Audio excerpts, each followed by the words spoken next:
Hi, welcome to our channel of IGNOU Audiobooks, Indira Gandhi National Open University. School of Education, SOA. Postgraduate Certificate in Adult Education, PGCAE.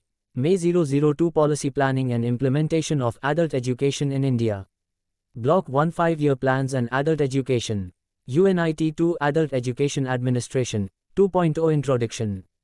We know that adult education, like education, is as old as the human civilization itself and thus forms an essential and integral part or segment of overall education of an individual.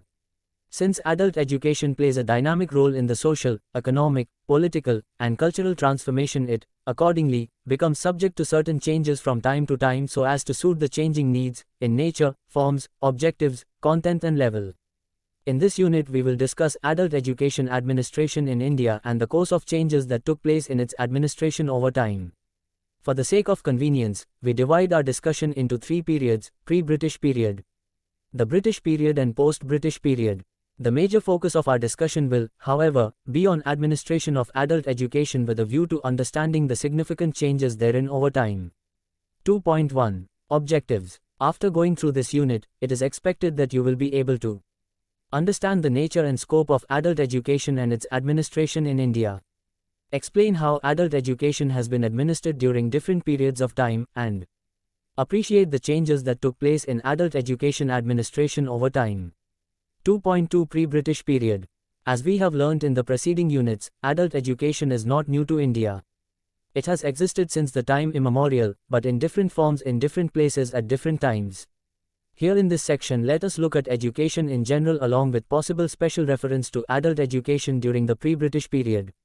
India had a highly developed urban civilization such as the Indus Valley civilization which flourished about 4 to 5,000 years ago. And they people then too learned reading and writing. Different kingdoms existed in the Vedic age, 2000 BC to 1000 BC. The education of the Aryans or the people of the Vedic age pertained to language, literature, fine arts like dancing and mukik, and military science. People were fond of listening to the bards. In the administration the king was helped by several officers like the royal priest, Purohit, commander-in-chief, Senapati, and the head of the village, who managed the affairs of the village through an elected panchayat. During the later Vedic period, 1000 BC to 600 BC, several ashra-ns came into existence in the forests and education was free and universal. Women enjoyed freedom to receive Vedic education. When caste system gradually became more defined, education of caste children and practices of caste adults became a subject matter of some rigidities and restrictions. The Brahmins lived in the ashrams with their students, and taught them and fostered Brahmanical Hinduism. Later period, 600 BC, 540 AD, witnessed the beginning of religious unrest and many changes took place in the educational system. The growth of Buddhism and Jainism not only dealt a fatal blow to Brahmanical Hinduism and dominance of caste system, but also established educational centers at Buddha Viharas and monasticism, are propagated religious education through its leaders who used the language of the common people. Growth of vast and varied literature also took place during this time. Schools and other institutions of public utility came into existence during the period of Jainism. Dhamma Mahapatras were appointed to preach to people.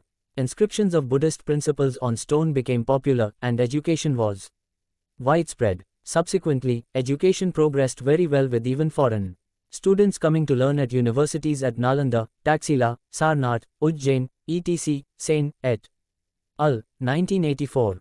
Datta, 1966, p.4 and 1986, p.12, points out, Gurukulas, ashrams, maths, Pathasalas, Muktabas and Madrasas were the educational centers not only for children and adolescents but also for adults, the rich and the poor, the king and the commoner, who could turn to the guru, teacher, for guidance and advice, and for getting the kind of education they needed. Whereas, S.C. Mahanti, 1991, page 145, J. Mahanti, 1991, and Patti, 1989, mention that adult education had existed through the medium of social and religious institutions like the Daskartiya, Jatra, Swango, Gopatipuo Nachas, Ramlilas, Bhagabat Tangis, Kirtans, Kathakas, theatres, dramas, dances, village markets, assemblies and so on.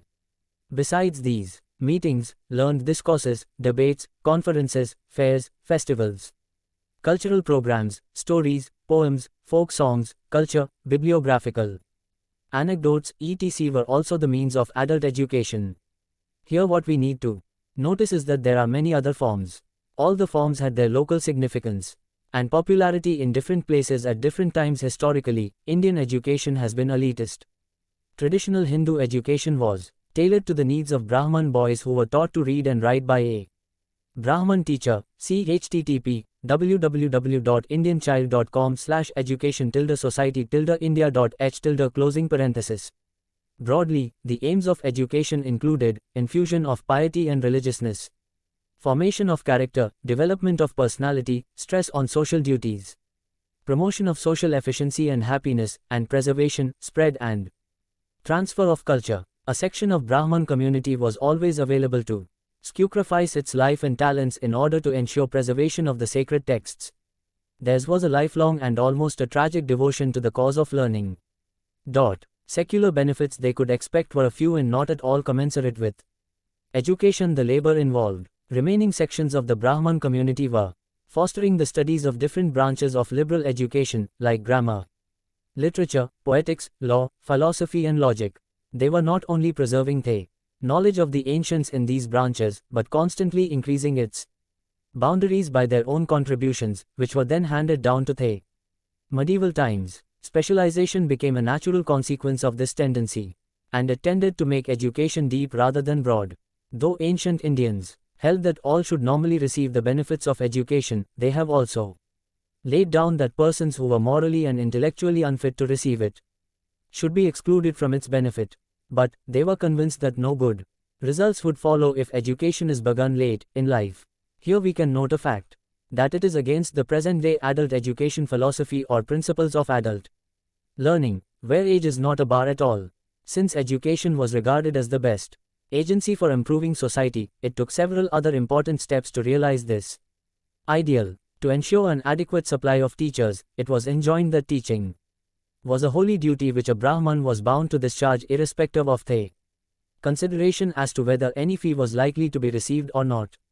It made education free, and held to public opprobrium and disgrace any teacher who would stipulate for fees. During this period, Upanena used to mark the beginning of the Vedic education, which in several respects resembled the secondary education or adolescence education of the modern times. With the learning of the Gayatri Mantra, the student used to begin his journey on the road to knowledge. The ritual heralded the beginning of a new epoch in the student's life, characterized by dignity, decorum and discipline. The staff exhorted the student to become a careful watchman, charged with the duty of guarding the Vedas. Rituals were naturally prescribed at the beginning and at the end of the annual school session, as they were at the beginning and at the end of the educational course. In prehistoric times, the annual session of schools and colleges began soon after the commencement of the rainy season, when the sowing operations were over and crops had begun to sprout. Upakarma, or Shravani, denoted a ritual performed at the beginning of the college session. Our authorities declare that the ritual was to be performed only by the teacher along with his students when they had reassembled at the beginning of the session. Kshatriyas and Vaishyas gradually ceased to perform Upanena and sank to the level of the Shudras. This gave a great setback to their literary education. As far as the professional education was concerned, it was ensured to almost all persons anxious to receive it, but when the caste system became hereditary, every family was expected to train its children and bring them up in the traditions of its profession when they became adults. As far as organization and administration of adult education is concerned, only a few educational institutions were located in sylvan solitudes. There is, however, no information as to what arrangements were made in these institutions for the housing of classes and the lodging of students. In fair weather, the classes must have been held under the shade of trees. In the rainy season, some kind of humble tenements must have been found indispensable both for teaching and residence. As far as organized educational institutions like the Buddhist universities or Hindu temple colleges are concerned, we have definite evidence to show that they used to provide good, spacious and often imposing buildings for their class rooms and hostels. At Nalanda there were 8 big lecture halls and as many as 100 small classrooms. The college buildings were stately and several stories in height. The University of Vikramasila was provided with several lectures halls by the Pala emperors. Similar arrangements must have existed at other famous Buddhist centers of education. Military schools intended for Aristisiaxratic families were naturally housed in spacious and imposing buildings. Temple colleges were usually located in spacious halls and apartments adjoining the temples to which they were attached. As far as organization of temple colleges is concerned, South Indian inscriptions give us a vivid picture about the functioning of the temple colleges and their flourishing there, but throw very little light on their internal organization. It would appear that they were probably administered by the temple subcommittee of the village council, within whose jurisdiction they fell. It was this subcommittee which administered the estates, given as endowments, and appointed the teachers of the institution. What subjects were to be taught and how many seats were to be reserved for each of them may have been settled by the temple committee in consultation with the views of the head of the institution. The latter was in charge of the internal administration and the distribution of the teaching work. The supervision of the library and the maintenance of discipline also fell within the jurisdiction of the head of the institution. An inscription from Malkapuram, dated 1268 AD, reveals the existence of an institution, Malkapuram Temple College, which was a temple, a college, a hostel, and a hotel combined. There were 8 teachers in this college, 3 for the Vedas and 5 for the secular subjects consisting of grammar, literature, logic, and agamas. There was 1 doctor in charge of the hospital. In the South Indian colleges there used to be about 20 students on the average under the charge of each teacher. The Malkapuram College had probably about 150 students. They were as usual offered free tuition, board, lodging and medicine. Regarding teachers' pay, the inscription, however, states that while the carpenters and drummers of the temple establishment were assigned 1 put-5 of land for their wages, each teacher was given an endowment of 2 put-fish of land. We do not know anything about the net income of this land endowment. The teacher's income was thus twice the wages of the skilled laborer. The society was offering him just what was necessary for a decent family life. As far as private teachers were concerned, they usually held their classes in their own houses. Religion had a great hold over the public mind in ancient times, and this spiritual exaltation of Vidyadhana secured so wide and ample a response to the cause of education, both from the public and the government, that it used to become possible to impart free education at least to all poor students wishing to derive its benefits. Buddhist monastic colleges began to take up the educations of the laymen also. From the beginning they used to master the systems of their competitors as well.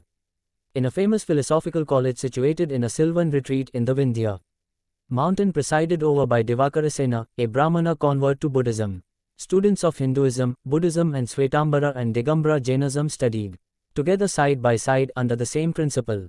Such an arrangement naturally presupposes a comparative study of the rival systems, leading to the broadening of the outlook and the deepening of the scholarship of the average student of the institution. Students started with study of Sanskrit grammar and literature, which lasted for 7 or 8 years. They were also given some grounding in Pali. As pious Buddhists, they had to master some passages from the Pali canon. There used to be courses for monks as well. The curriculum prescribed for the monk scholar was naturally somewhat different. It did not include any special study of secular sciences like poetics, literature or astrology, but was concerned principally with theological subjects. For 10 years after his admission as a novice, the monk student was under the direct guidance and control of his preceptor, who used to initiate him in the study of Pali and Sanskrit. There were efforts to prevent wastage in education even in the ancient period. It came to be prescribed for the whole community primarily to prevent wastage in education. It was, however, regarded as a serious disaster as the modern facilities of books and libraries were then non-existent. In the course of time, therefore, educationalists began to feel that steps must be taken to ensure that even householders would set apart some time in the year for revising their studies. Some of them, like Svetiketu, advocated that they should be asked to spend 2 months every year in their old colleges for this purpose. The majority, however, felt that it is impracticable to suggest to householders that they should give up their professions for 2 months every year in order to keep themselves in touch with their studies. See http://www.archive.org/stream/educationannuncio3239. MBPL. We are all aware how a large number of students lose their study habits and forget a good deal of what they had learnt in their schools and colleges. when they settle down as householders pursuing their own professions. Same is the case with neoliterates who relapse into illiteracy in the absence of a provision for literacy practice and its reinforcement. During Mughal rule, 1526-1858, Muslim education was similarly elitist, although its orientation reflected economic factors rather than those of caste background or religion. See http www.indianchild.com/education-society-india.htm. During this period, from the early 16th to the mid-19th centuries, education was not the duty of the state, but the rulers encouraged it in different ways. Sain, et al., 1984. The report of the Bengal Provincial Committee, Education Commission, 1882, observes, the Mohammedan conquest proved disastrous to all indigenous educational institutions. The proprietary rights in land changed hands. The language of the court was changed. Indigenous learning lost most of its support, and after that classes had settled down, the well-to-do classes of the Hindus took gradually to the cultivation of foreign language, literature and manners. The tolls were more and more deserted and left to only those who wanted to learn the Hindu rituals. In course of time, the Musafin teachers and schools drew off the largest portion of the upper and the middle classes of the community, and the tolls and the pathasalas either died or barely managed to survive. See http www.archive.org/stream/educationingcheo3239 Thus, the form, content, target group, place, coverage, support, organization, administration, and so on, differed widely from geographical area to area, from time to time, from kingdom to kingdom, from religion to religion, and from activity to activity. We understand and recognize that the adult education activities were often basically intended to promote the knowledge of social, religious, historical, political, medical, fine arts and literary events and aspects. It is through all these forms of adult education that the religious literature, traditional knowledge and values flourished and got transmitted to successive generations. Often both education and entertainment went hand in hand but not related to the economic strivings of the community. Furthermore, these activities were scattered, organized and administered by the small institutions under the control of religious communities or small group of people enjoying the royal patronage in the local areas under the respective kingdoms. It was thus happening in clusters of select institutions under different kingdoms or those managed by religious communities. Moreover, the transfer and exchange of information and knowledge, and the educational participation and interaction was more elitist, usually confined to only certain people of selected social classes or positions. Thus, the forms, content, organization and administration of adult education during this period varied widely. 2.3 The British period.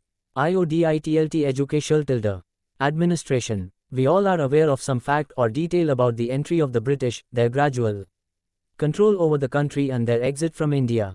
During their period, the British employed the strategy of emotional and intellectual colonization in India to consolidate their political control over the country.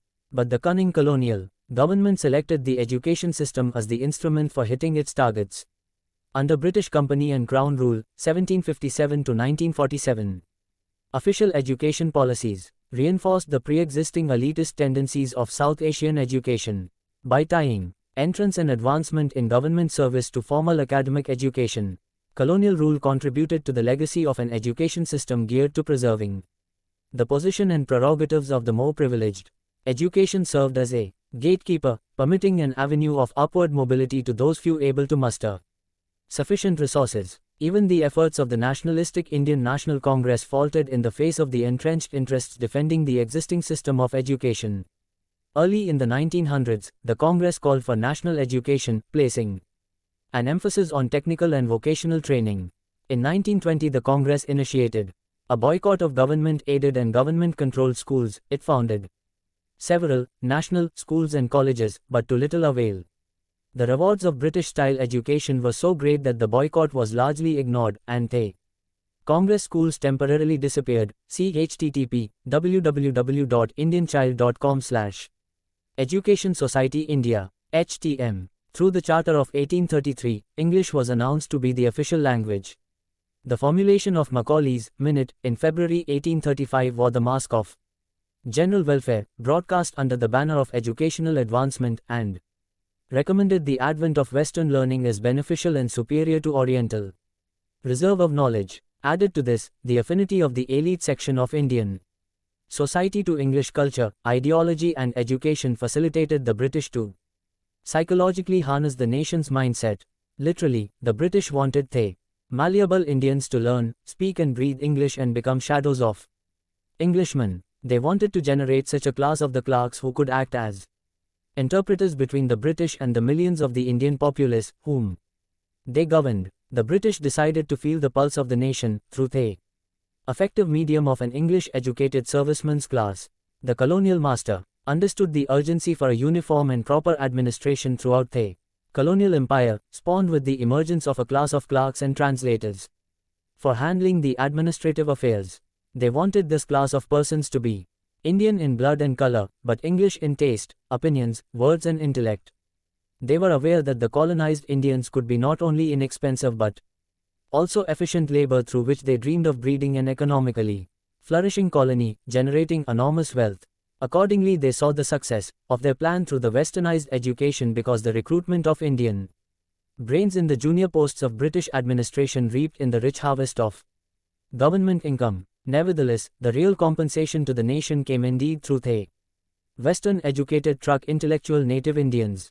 The native reformists performed the feat of pioneering the English education for the real benefit or advantage of the Indian society. They were imbibed in the illumination of Western learning, while preserving simultaneously the inherent Indianness associated with them. Their exposure to the rational attitude of the Western philosophy, the ideology championing the rights to liberty, equality and fraternity, and the scientific inventions and theories invited the dawn of consciousness on them.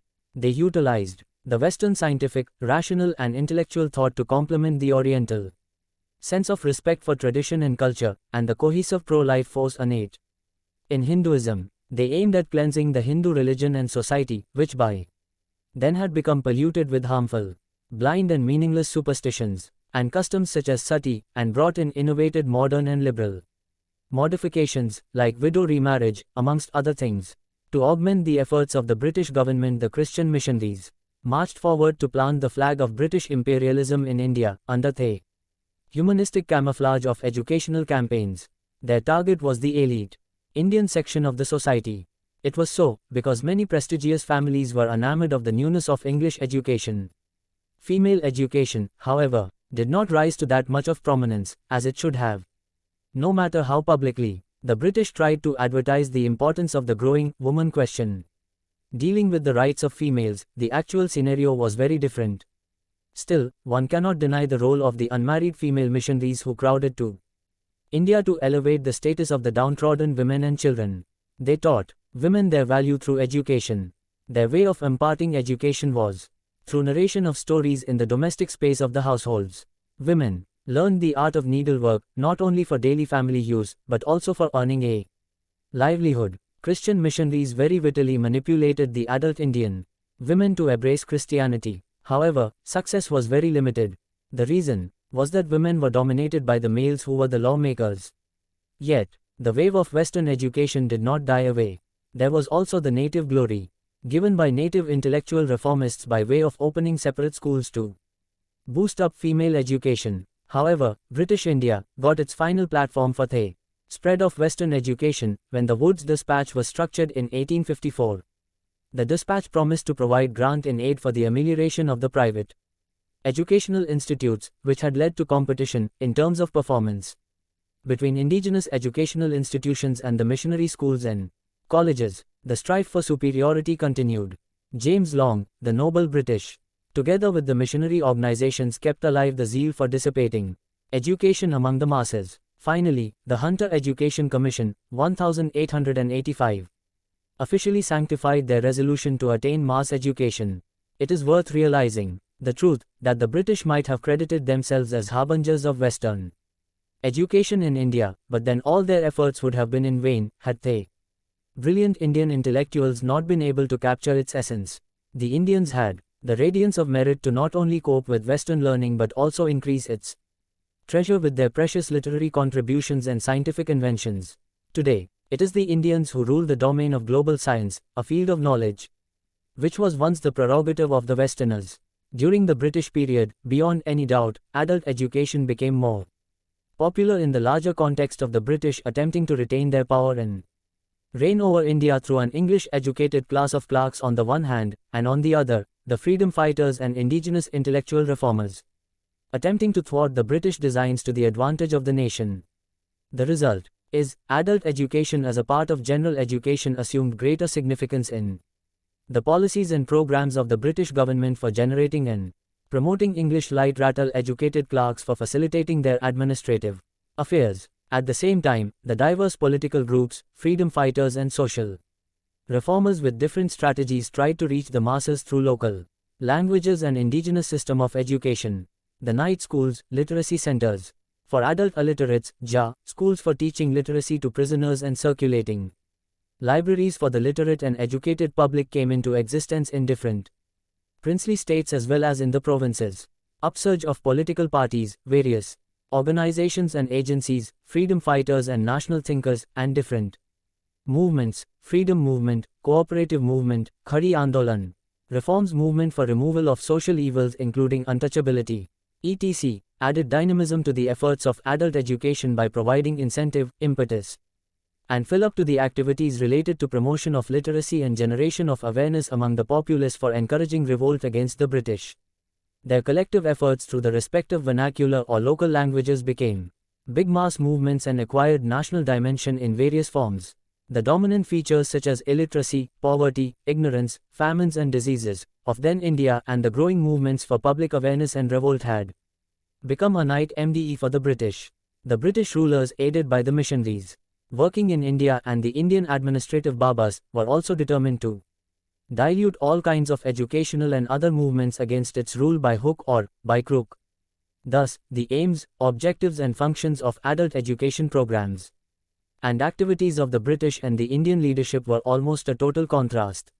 There was parallel administration of respective policies and movements, one by Indians to mobilize the general populace against the British rule and the other by the British to mitigate its Indian servant community such as the bureaucrats and other beneficiaries, to help the British perpetuate their rule by diluting these movements. As a result, there were several setbacks to both sides of the administration and organization, in terms of lack of cooperation and coordination at local and regional levels, amongst other things, at different times, in different ways due to their mutually opposing policies and approaches.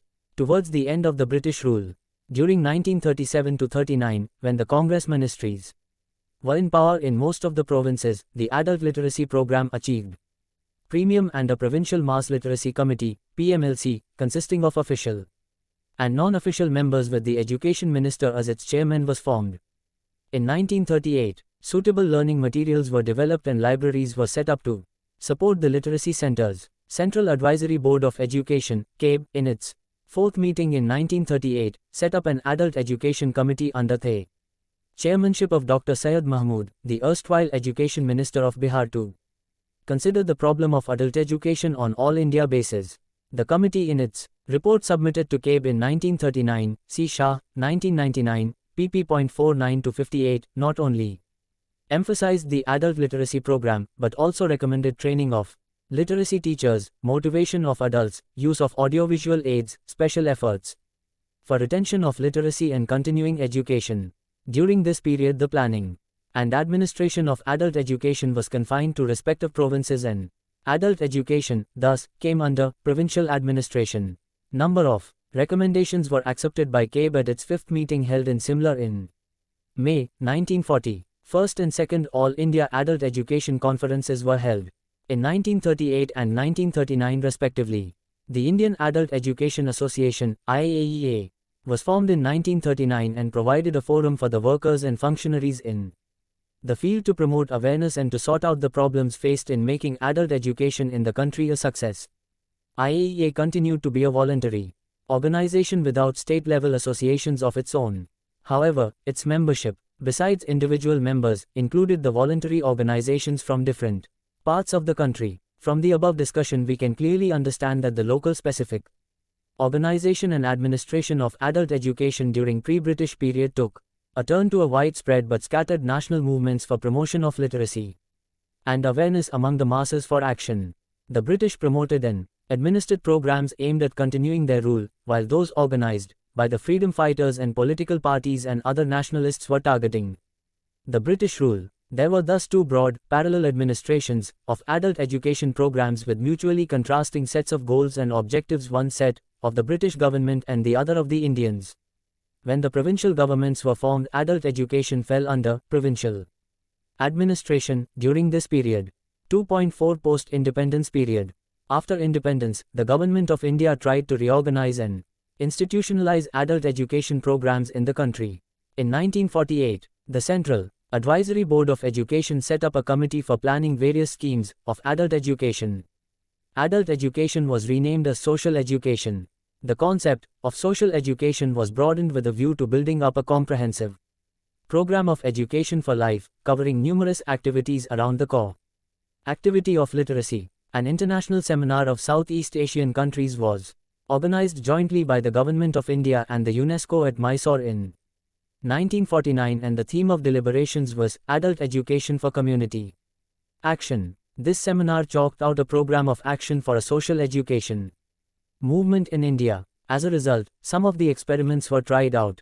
They include Adult Education Mobile Unit in Delhi, which moved from village to village, summer camps in Madhya Pradesh, which were organized with the help of teachers and students, regional committees in Bombay, which were formed for implementing and monitoring adult education, and Janata colleges under state governments. The program of social education was implemented by the Community Development Department. The community centers, youth clubs, and Mahila Mandals organized different community programs based on domestic crafts, health and nutrition, along with literacy classes.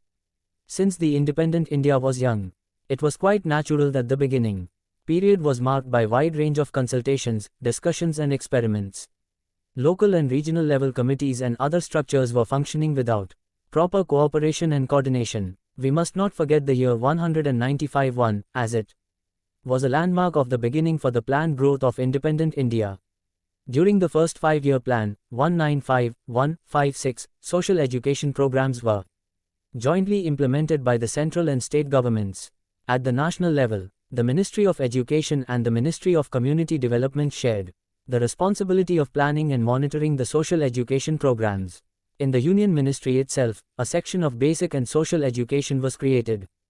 In 1953, the Central Advisory Board of Education appointed a standing committee on social education in 1956. At the state level, TBE State Education Departments and the State Community Development Departments were made responsible for organizing the programs of social education, which included literacy centers, community centers, libraries, and Janata colleges. Social education came to be regarded as a recognized method of community development. The major responsibility of carrying out the field work of social education in the development blocks went over to the Community Development Program. Each block had a male and a female social education organizer, who were in charge of implementing the social education programs for the success of community development program as a whole. When a number of blocks constituted a project, a chief social education organizer was appointed. At the project level, the male and the female social education organizers worked under the administrative control of the block development officer. Social education organizers' training centers were set up for providing comprehensive training to the social education functionaries working at project, block and village level. At the end of first plan, a scheme for the appointment of district social education of GHS was introduced to provide a link between the social education organizers in the development blocks and the Department of Education in the states and union territories. The Department of Education continued social education and literacy work in such areas as were not covered by the Community Development Program. Lakshmi Reddy, 2000, p.42. During this plan period, we can find that the administration of adult education assumed the national character with the direct support and involvement of the governments at the center and the state levels. There was a planned effort made to streamline the administration of adult education at different levels. In brief, the administration of adult education then was as follows. National level, the Ministry of Education and the Ministry of Community Development. State level, the Department of Education and the Department of Community Development. Project level, Chief Social Education Officer. Block level, Block Development Officer and Social Education Organizers. During the period of second five-year plan, 1956 to 61, we noticed that there were efforts to involve more ministries, departments and other organizations, thereby enhancing the base for wider participation of the community. Thus, in addition to the Ministry of Education and the state education departments, social education was undertaken by other government departments and voluntary agencies. The Ministries of Community Development, Labor and Defense had started separate programs. The Central Social Welfare Board and Central Board of Workers' Education also organized programs for education of men and women. The Union Ministry of Education, with the assistance of UNESCO and the Technical Cooperation Mission of the USA, established the National Fundamental Education Center, NFEC, in 1956 to discharge the functions of training, orientation, evaluation and research, material production, clearinghouse activities, etc., in the field of social education. It was the precursor of the present Directorate of Adult Education, Agarwal. 1989, p.79. In the third five-year plan, 1961 to 66, in order to make adult education more effective, an attempt was made to integrate literacy with functional training of adults. Besides continuing the schemes started in the second plan, new schemes and projects were launched during this period. They included Janata colleges, community centers, farmers' clubs, and Mahila Sarnitis. The teachers, students, and educated persons of the community offered their service on voluntary basis. The library scheme was strengthened. State and district libraries were set up. The Jaipur University started the Adult Education Department to provide facilities for higher learning of adults. Indian Adult Education Association conducted a number of seminars. The All India Radio started broadcasting programs for villages from 30 stations. Due to the Chinese aggression during the third plan, the Government of India could not lay out the sketch of fourth five-year plan. So, there were annual plans, 1966 to 60, for subsequent 3 years. The salient feature of adult education program during this period was the introduction of Farmers' Functional Literacy Project, FFLP, in 1968 by the Government of India. This was an attempt made to link education with development, particularly for increasing production. The project was jointly implemented by the Ministries of Agriculture, Education, and Information and Broadcasting with direct responsibility for the components of farmers' training, functional literacy and farm broadcasting respectively, PATI. 1989, p.20. The different schemes of adult education launched during the fourth five-year plan, 1969 to 74, included Farmers 7 Education and Functional Literacy Assistance to voluntary organizations, Workers' Social Education Institutes, National Board of Adult Education, Directorate of Adult Education, Production and Development of Literature for Neo-Literates and grant in aid to polyvalent centers. The Interministerial Coordination Committee at the national level consisting of the representatives of participating ministries and other technical agencies, coordinating the work of the three ministries, reviewed the progress of the joint project periodically and provided guidelines for future course of action. Coordination at the state level was achieved through the Interdepartmental Coordination Committee set up at the state level. Similar coordination links at the district, block and village level were established by the formation of district level, block level and in some cases even village level coordination committees. Datta, 1986, pp.92 to 93.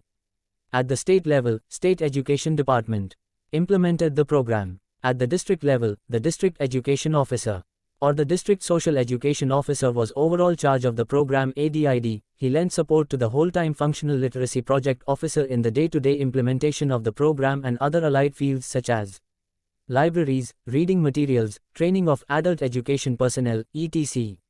Mahanti, SC 1991. NFEC, which was converted into Department of Non-Formal Education in the NCERT, was taken back by the Ministry of Education and Culture and renamed as Directorate of Adult Education in 1971, DAE, 1988, pp.6 to 7. It provided technical and professional support to the programs in the form of materials, media and methods, training and orientation programs, evaluation, ~F work, etc. The National Board of Adult Education, NBAE, was established in 1970. This board aimed at coordinating the programs of adult education between the different state governments and the central government on the one hand and among the different ministries of Government of India on the other. Universities started playing their role in adult education. The University Adult Education Association (UAEA) was established in 1966, which later came to be called Indian University Association for Continuing Education (IUACE). In 1970, helped the university departments to take up pilot projects, to conduct research and to organize extension and extramural lectures. Besides these, special efforts were made for production of suitable literature for neoliterates. We can, thus, notice that the significant development in administration of adult education during this plan was the formation of coordination committees at different levels for effective implementation of the program, besides establishment of different structures for providing technical, resource, professional and research support to adult education. Further, the responsibility of administration was stretched beyond one ministry, and interministerial and interdepartmental coordination committees came into existence. The fifth five-year plan, 1974-79, came to an early end by 1 year in 1977-78, instead of in 1978-79.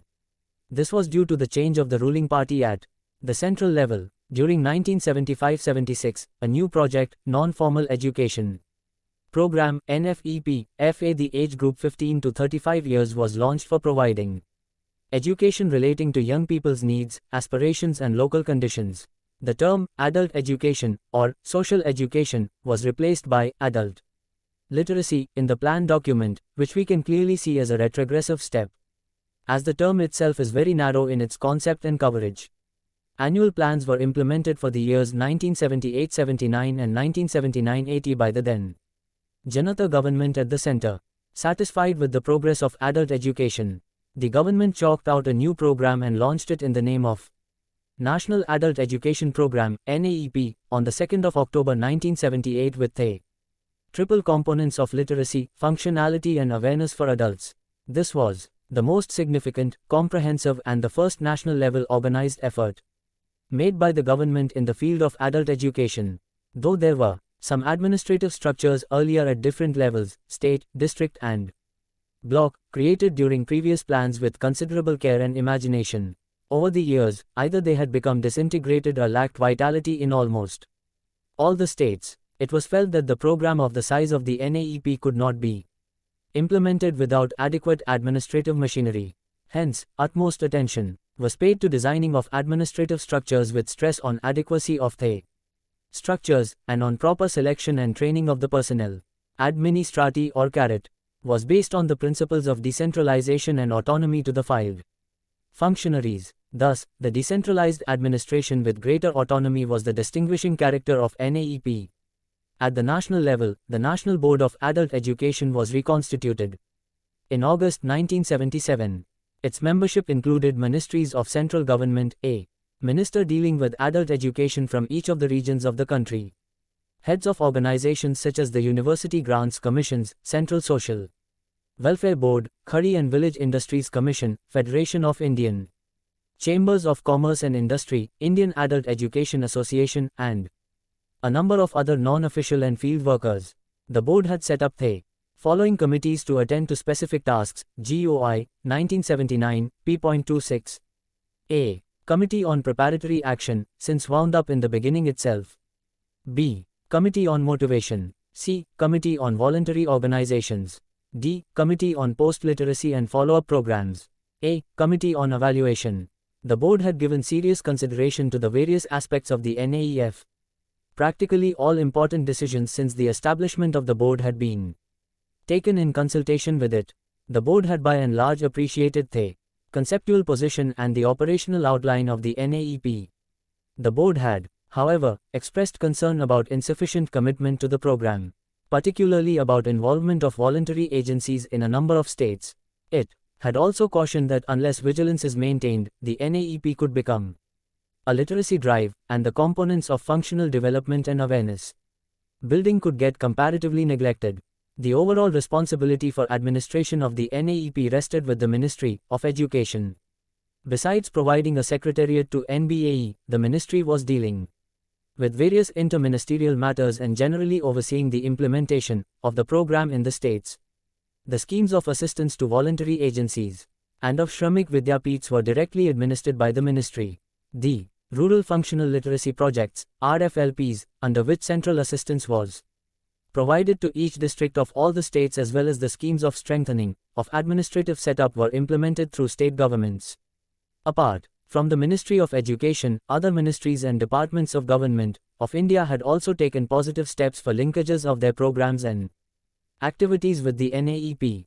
At the state level, full-fledged directorates of adult education were set up in some states, while in the remaining states the State Adult Education Officer was made a part of the Directorate of Education, the Directorate of Social Welfare in Madhya Pradesh. In some of these states, senior officials were put in charge of adult education, with necessary supporting staff. In all states and union territories, state boards of adult education as well as steering committees were set up. The state boards were headed by the Chief Minister or the Education Minister and included ministers or secretaries of the various development departments and a number of non-officials. Steering committees provided means to overcome problems of coordination and attempted to ensure that bottlenecks did not occur. At the district level, the collector, chief education officer in states like Maharashtra and Gujarat, was responsible for steering of the program.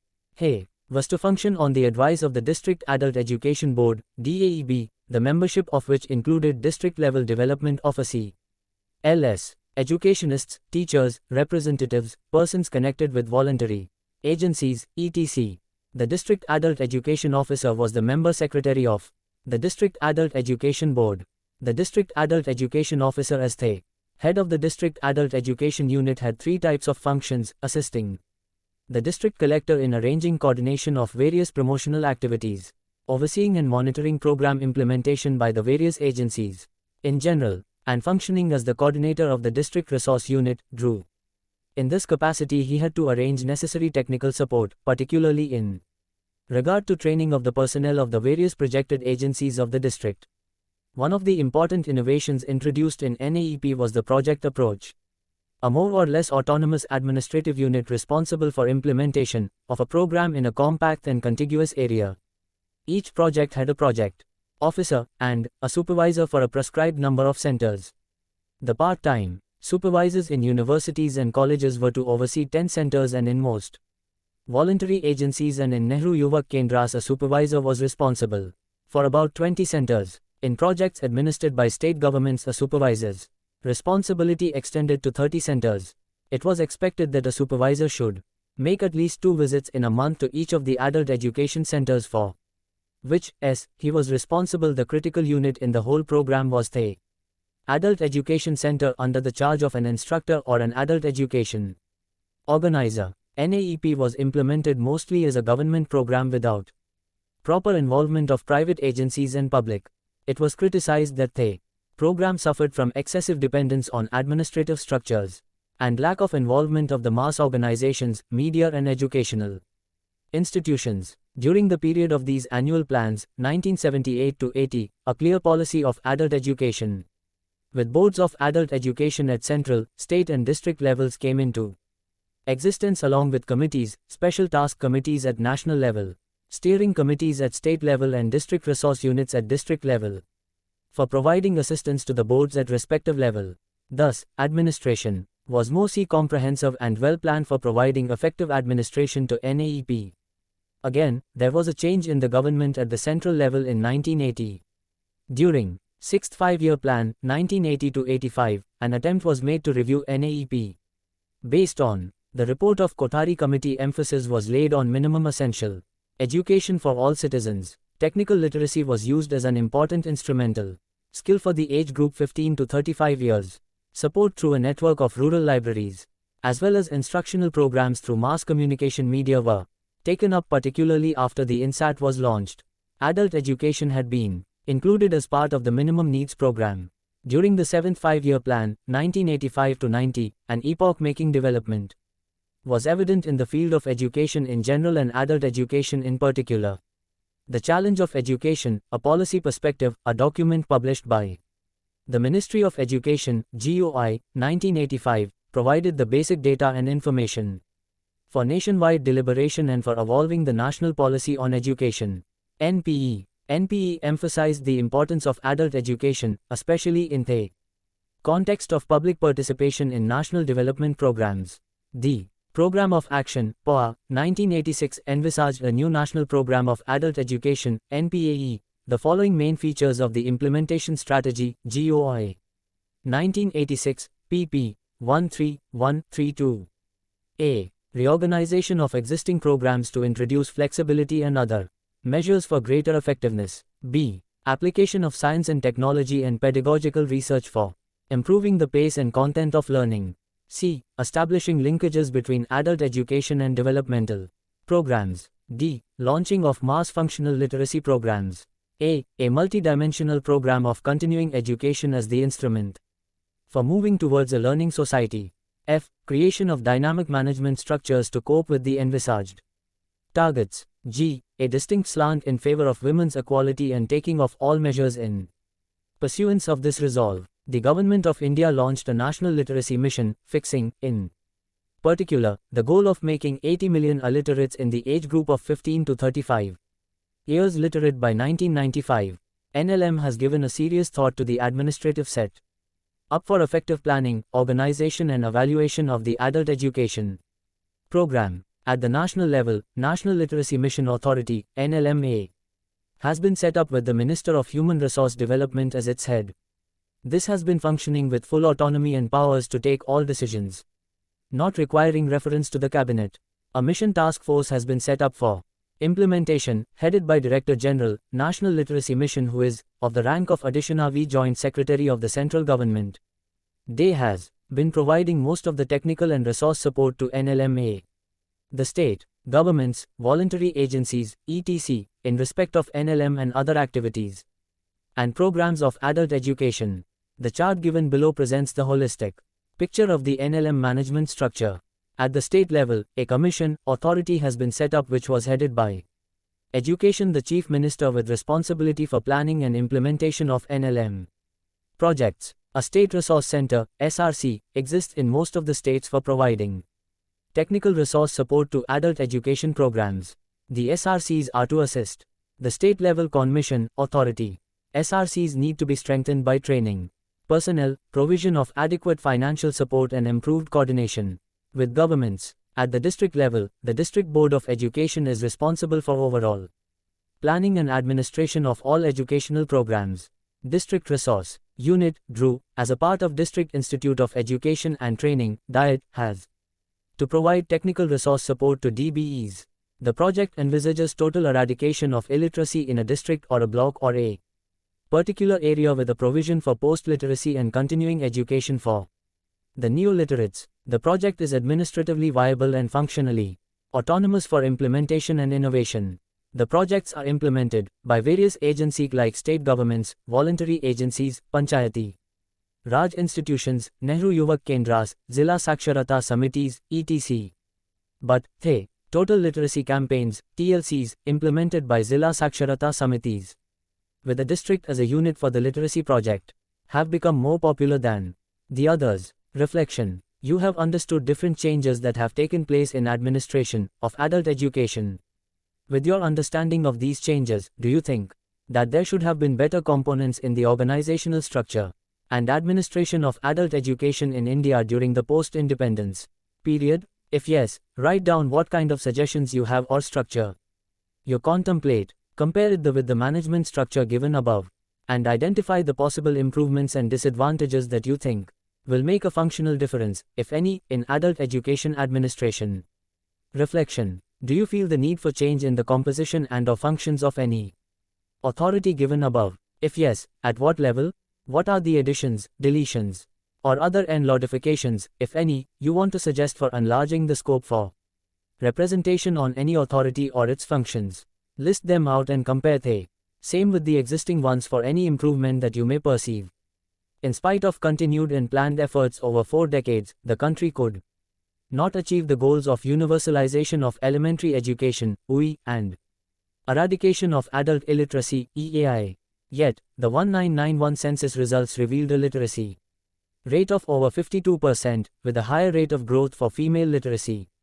This was highly encouraging, and the country hoped that the broader goal of education for all, EFA, could be achieved by 2000 AD.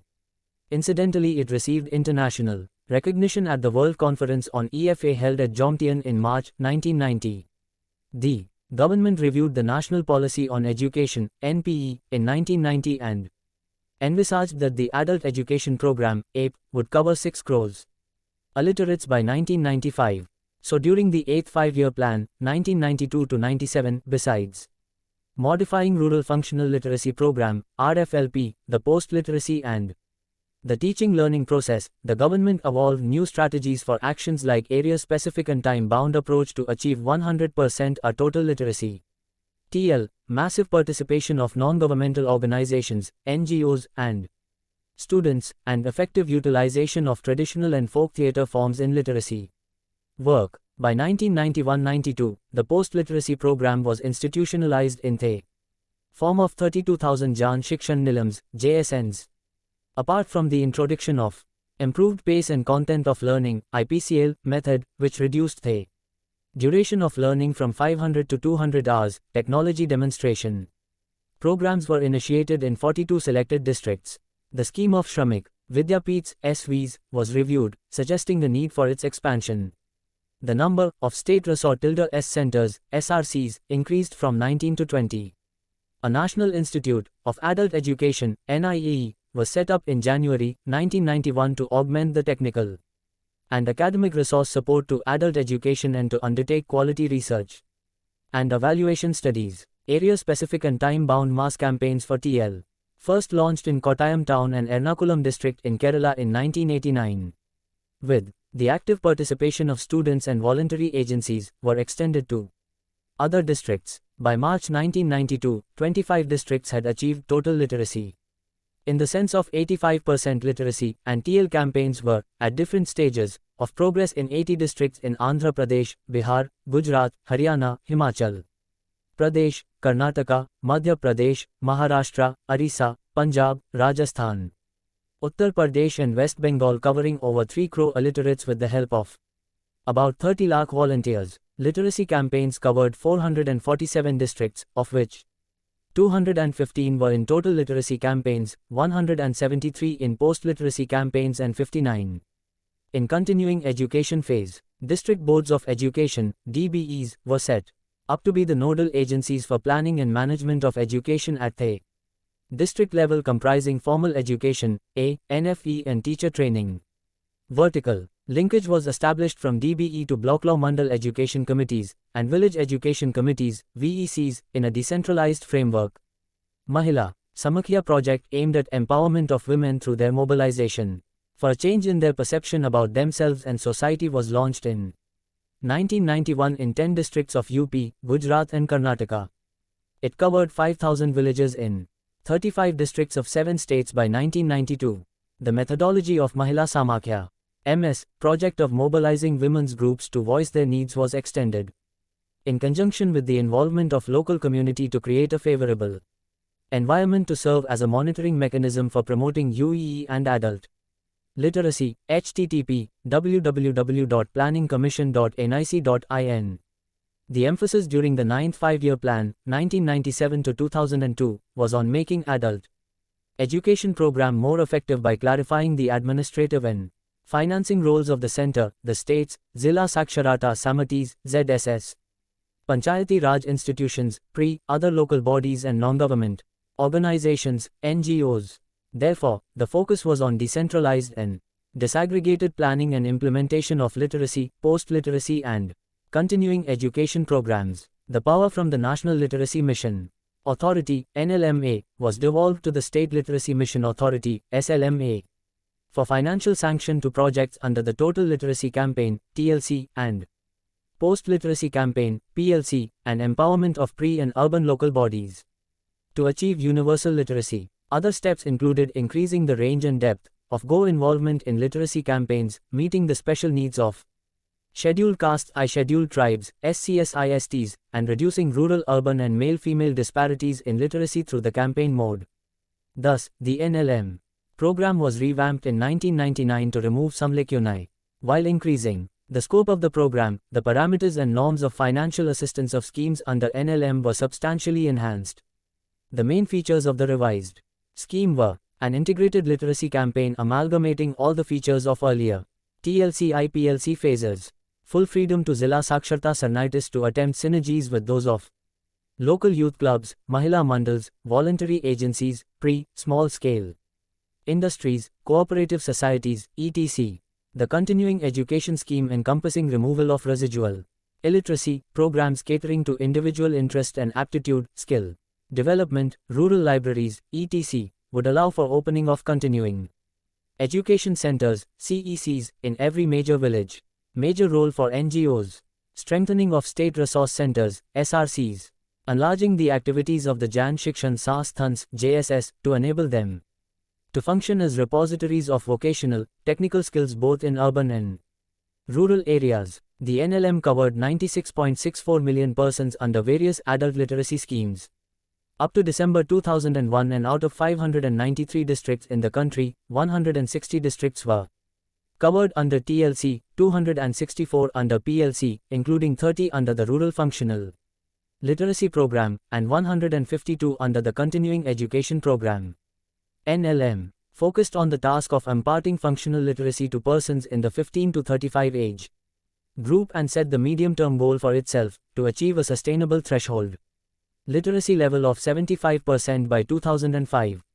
The funding pattern of literacy campaigns is 2:1 shared between the center and the state government for normal districts. In the case of districts under the Tribal Subplan, TSP, the ratio is 4:1. The per learner cost for 1 year for a TLC and PLP has been revised upward to 90 rupees. 180 for the TLC, and 90 rupees minus 130 for the PLP with effect from the 1st of April 2000. The normal time span of a TLC is set at 18 months and that for PLP 12 months. The districts would thus establish the necessary infrastructure and complete the basic literacy and post-literacy activities within a period of 30 months. The Rural Functional Literacy Project scheme has been absorbed into the scheme of literacy campaigns and Operation Restoration, which catered to people who have relapsed into illiteracy. The revised NLM scheme followed since April 2000. Envisaged the new approach of the integration of the activities of basic teaching learning with post-literacy activities to ensure a smooth transition from TLC to post-literacy programs, PLP. As a result, TLC and PLP activities were concurrently taken up as the two operational stages of the learning continuum, and drew their financial sustenance from a single budgetary provision. Under the Continuing Education Scheme, the main thrust was given to setting up Continuing Education Centers, CECs, and Nodal Continuing Education Centers, NCECs, which functioned as focal points for providing learning opportunities and facilities such as library, reading room, learning centers, sports centers, cultural centers and other programs catering to individual aptitude. In line with the existing guidelines, each CEC is expected to serve a population of 2,000 to 2,500. With the norm being relaxed in sparsely populated areas. One NCEC is set up for a cluster of 8 to 10 CECs to oversee and monitor their activities. See Unit 1 Current Adult Education Policy and Programs, an overview. During the 10th Five-Year Plan, 2002-07, the National Literacy Mission continued in place with clear focus and medium-term goals. The 10th Plan targets for adult education were to achieve full literacy, i.e., a sustainable threshold level of 75% by 2005, to cover all left-over districts by 2003-2004, to remove residual illiteracy in the existing districts by 2004-05, to complete post-literacy campaign in all districts, to launch continuing education programs in 100 districts by the end of the plan period, for the development of innovative programs, the assistance of NGOs, SRCs, Jan Shikshan Sansthaans, and other local bodies was solicited. There was greater decentralization of administrative and managerial activities of NLM to SLMAs. Under Continuing Education Program, priority continued to be on identification and setting up of CECs and NCECs, identification of reading rooms and libraries, and the acquisition of audiovisual material and other infrastructural facilities. The 11th Five-Year Plan, 2007-2012, has placed the highest priority on education as a central instrument for achieving rapid and inclusive growth. It presents a comprehensive strategy for strengthening the education sector covering all segments of the education pyramid. The emphasis is on revamping of NLM programs with the targets such as achieving 80% literacy rate, reduction of Gender gap in literacy to low percent, reduction of regional, social, and gender disparities, and extending the coverage of NLM programs to 35 age group, among others. In order to consolidate the gains of the efforts of Literacy for All, LFA, and Education for All, EFA, there is a commitment to strengthen the existing administration of adult education at all levels by all means. A mission for secondary education is also considered essential to move forward in establishing a knowledge society. 2.5 Summary. In this unit we have learned that there was a clustered and scattered administration of adult education during pre-British period. Then during early British period, the administration of adult education became a subject of colonial rule. During later British period there was parallel administration of two streams of adult education activities. One stream formed part of government policy of the British, and the other formed part of the national movement for freedom from the British rule. Adult education during this period was marked by multiple aims and objectives with involvement of diverse organizations and different leaders at national, regional and local levels, and by lack of effective cooperation and coordination at different levels. Towards the end of the British rule it was a subject of provincial administration under the provincial governments. During the post-independence period, under the 5-year plans and annual plans there were adequate efforts for streamlining adult education administration. Establishment of inter-ministerial and interdepartmental coordination committees was the significant development during 4th 5-year plan. When NAEP, the first national program of its kind, was launched, the administration took the shape of highly structured and decentralized administration, with some amount of autonomy at each level. Each project under NAEP had become more or less an autonomous administrative unit. Subsequently, during the period of National Literacy Mission, different authorities, boards, committees, etc. were established and the administration became more comprehensive and well-planned. For effective administration of adult education programs at different levels, significant developments in the administration of adult education program under NLM over the years gradually paved the way for viable administration, with full functional autonomy and resource support at the state and district level to plan, implement, coordinate, integrate, monitor, evaluate and review diverse programs and activities of adult education. To sum up, in this unit, we have discussed thoroughly diverse changes that took place in forms and programs and administration of adult education during the pre-British, the British and the post-British periods in India. We have also noticed how the socio-economic and political developments at the national level have impacted the nature and character of administration of adult education programs. Thank you for watching. We will see you in the next video with the next chapter.